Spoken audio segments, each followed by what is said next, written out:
കോട്ടയം നഗരത്തിൽ ഇന്ന് നടന്ന വൻ ലഹരിവേട്ടയുടെ ദൃശ്യങ്ങളാണ് നിങ്ങൾ കാണുന്നത്.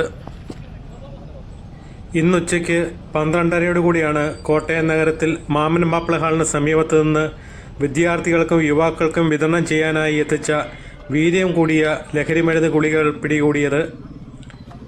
കോട്ടയം നഗരത്തിലെ ഫാർമസിസ്റ്റ് നട്ടാശ്ശേരി സ്വദേശിയായ ബിജു മാത്യുവിനെയാണ് excise special squad inspector PG രാജേഷിൻ്റെ നേതൃത്വത്തിലുള്ള സംഘം ഇന്ന് അറസ്റ്റ് ചെയ്തത്. എക്സൈസ് സംഘം ഇദ്ദേഹത്തെ പിടികൂടുമ്പോൾ ഏകദേശം 300-ലധികം നൈട്രോസെപ്പാൻ ഗുളികകൾ ഉണ്ടെന്നാണ് എക്സൈസ് സംഘം പറഞ്ഞത്. അത് എണ്ണി തിട്ടപ്പെടുത്തുന്ന കാഴ്ചയാണ് ഇപ്പോൾ നടക്കുന്നത്. ഇത് ഏകദേശം 400 ഗ്രാമോളം വരുമെന്നാണ് എക്സൈസ് സംഘത്തിൻ്റെ കണ്ടെത്തൽ.